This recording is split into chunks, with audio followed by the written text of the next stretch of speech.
wabarakatuh. Kembali berjumpa dengan saya Hersman Arif dari Forum News Network. Selama beberapa pekan tidak ada kabarnya, Habib Rizik Syihab menyampaikan pesan yang cukup mengejutkan buat para pendukungnya.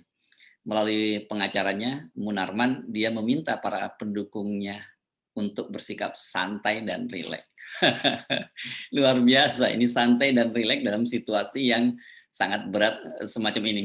Kan kita tahu bahwa Habib Rizik Syihab saat ini berada dalam tahanan di Polda Metro Jaya.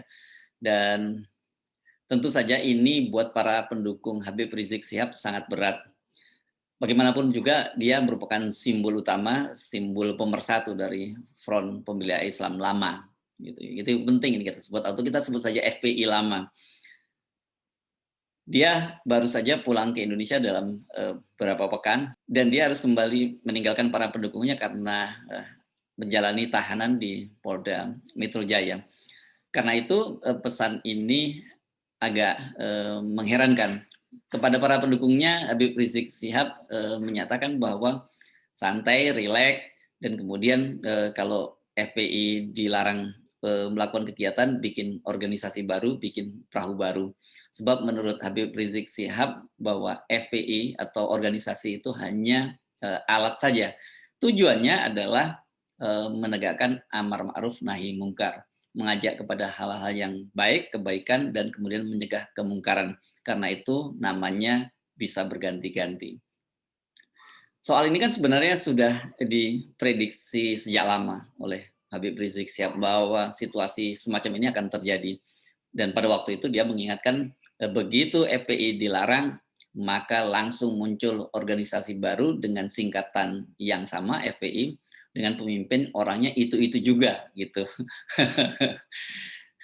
Dan ini memang sudah terbukti, tak lama setelah pemerintah melalui Mahfud MD, Menko Polhukam, mengumumkan SKB 3 orang menteri dan 3 pejabat tinggi negara yang melarang FPI melakukan kegiatan di seluruh Indonesia. Hanya beberapa jam kemudian pengurus FPI lama mendeklarasikan FPI menjadi Front Persatuan Islam.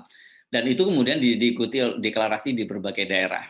Jadi artinya ketika FPI lama mati sudah muncul FPI baru. Itu persis seperti yang disampaikan oleh Habib Rizik Syihab.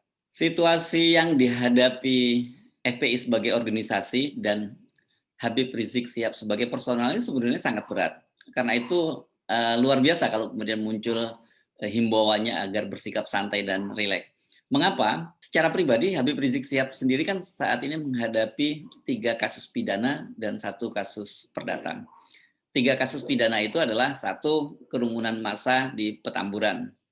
2, kerumunan massa di Megamendung, di Markas Syariah dan Pesantren Agrokultural. Dua-duanya ini berkaitan dengan Maulid Nabi. Sementara di Petamburan ada juga pernikahan putri keempatnya Najwa Shihab. Kemudian kasus yang ketiga, yakni dihidupkannya kembali SP3 berkaitan dengan cat mesum Habib Rizik Syihab. Kasus ini yang kemudian mendorong Habib Rizik Syihab untuk hijrah ke Arab Saudi 3,5 tahun yang lalu. Kasus perdata yakni berkaitan dengan penguasaan lahan di Megamendung yang sekarang menjadi pesantren menjadi pesantren agrokultural dan markas syariah. PTP 8 yang memiliki lahan itu memberikan somasi agar dalam waktu sepekan untuk segera mengosongkan lahan itu. Jadi ada 4 kasus yang dihadapi Habib Rizik Syihab. Sementara sebagai sebuah organisasi, selain pembekuan tadi, Sekum FPI lama, Munarman, saat ini juga menghadapi persoalan hukum di Bali. Sementara kasus yang paling serius yang saat ini sedang dihadapi oleh FPI, sedang ditangani oleh mereka, dikawal oleh mereka, yakni mengawal kasus penembakan 6 orang laskar Front Pembela Islam oleh polisi di kilometer 50 jalan tol Jakarta Cikampek. Itu kasus-kasus yang membelit Habib Rizik Syihab secara personal maupun sebagai FPI, sebagai sebuah organisasi.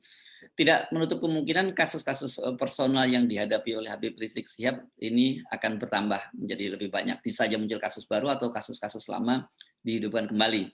Kan ketika Habib Rizik Syihab pergi atau hijrah ke Arab Saudi itu ada setidaknya 7 kasus yang membelitnya. Dan kemudian 2 kasus sudah di SP3, yakni kasus Chat Mesum dan kemudian kasus tuduhan bahwa Habib Rizik Syihab menghina Pancasila yang dilaporkan oleh putra mendiang Bung Karno, proklamator RI pertama, yakni Sukmawati. 2 kasus itu, Chat Mesum Habib Rizik Syihab dan kasus penghinaan Pancasila itu sudah di SP3. Tapi kemungkinan bisa saja itu dihidupkan kembali. Jadi memang Habib Rizik Syihab ini harus bersiap-siap panen banyak kasus. Apa sebenarnya tujuannya? Kelihatannya ini berkaitan dengan posisi Habib Rizik Syihab sebagai oposisi. Kenapa? Karena figur Habib Rizik Syihab itu kalau dalam pengamatan media asing ini figur yang paling ditakuti oleh pemerintahan Jokowi, khususnya Presiden Jokowi. Wartawan senior John Macbeth yang punya jam terbang puluhan tahun di Indonesia bahkan menulis di Asia Times bahwa Habib Rizik Syihab adalah figur ulama yang paling ditakuti oleh Jokowi. Dengan begitu maka mereka berkepentingan untuk menyingkirkan Habib Rizik Syihab tentu saja dengan jalan legal, yakni dengan jalan beberapa kasus hukum yang mendera dia.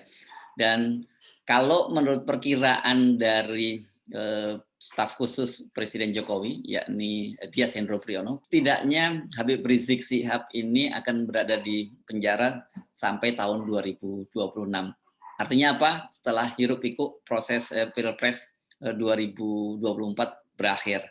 Hal itu disampaikan oleh Dias melalui statusnya ketika Habib Rizik Syihab menyerahkan diri ke Polda Metro Jaya beberapa waktu yang lalu.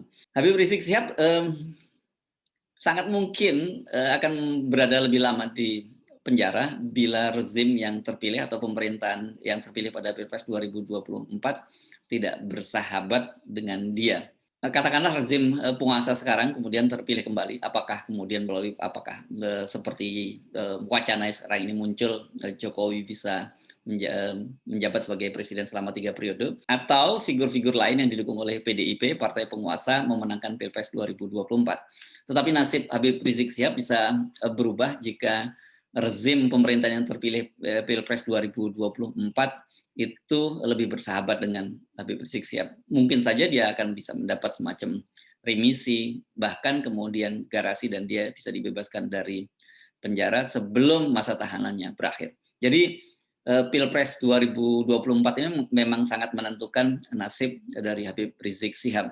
Karena itu tadi sekali lagi tidak berlebihan kalau ada yang pengamat yang menyatakan dengan kalkulasi politik hari ini, maka nasib Habib Rizik Syihab itu sudah habis. Kepada para pendukungnya Habib Rizik Syihab bahkan berpesan yang harus dikawal itu adalah kasus kematian dari 6 orang Laskar Front Pembela Islam. Dia sepertinya mengabaikan bagaimana dengan nasib pribadi dia sendiri. Tetapi kan kita tahu bahwa saat ini kasus 6 orang Laskar FPI itu sedang ditangani oleh Komnas HAM. Apa hasilnya? Nah, itu kita masih menunggu. Tapi dari berbagai pengalaman kan kalau kasus itu ditangani oleh Komnas HAM tidak otomatis bergulir ke pengadilan.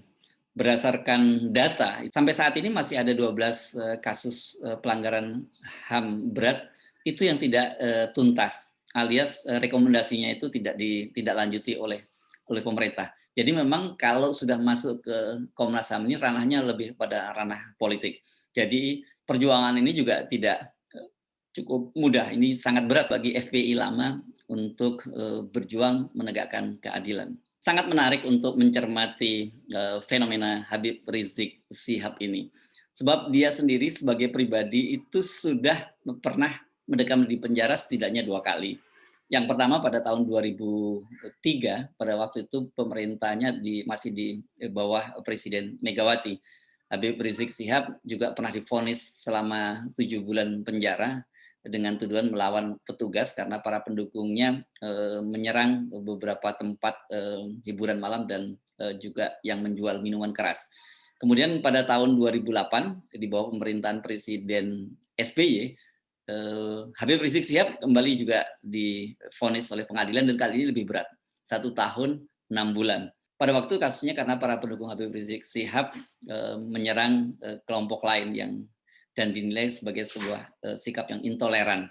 Ini memang citra lama dari FPI dan Habib Rizik Syihab yang digambarkan sebagai figur yang keras, tak kenal kompromi dan banyak melanggar peraturan. Nah, citra itu rupanya masih terus coba dihidupkan kembali meskipun Front Pembela Islam atau FPI lama itu sudah bermetamorfosa. Mereka sekarang lebih banyak pada kegiatan-kegiatan kemanusiaan, terutama ketika terjadi bencana-bencana alam di berbagai daerah.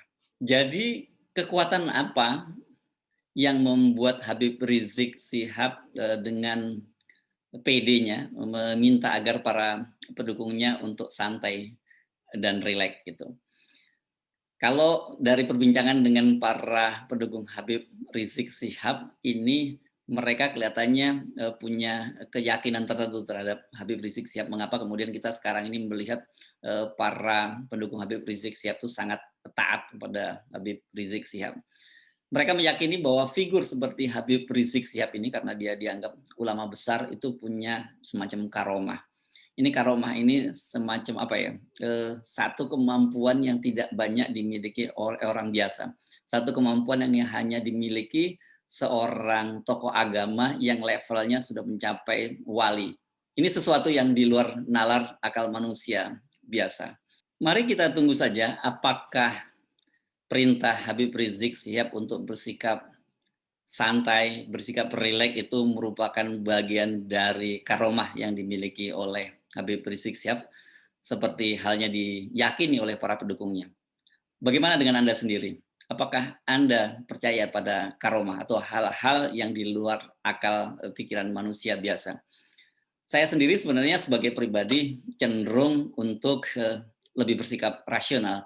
Tetapi saya tidak menutup mata dan melihat fakta-fakta memang banyak terjadi hal-hal yang disebut oleh karomah itu, terutama di kalangan para ulama yang tingkat keagamaannya sangat tinggi. Saya Hirsun Arif, sampai berjumpa. Assalamualaikum warahmatullahi wabarakatuh.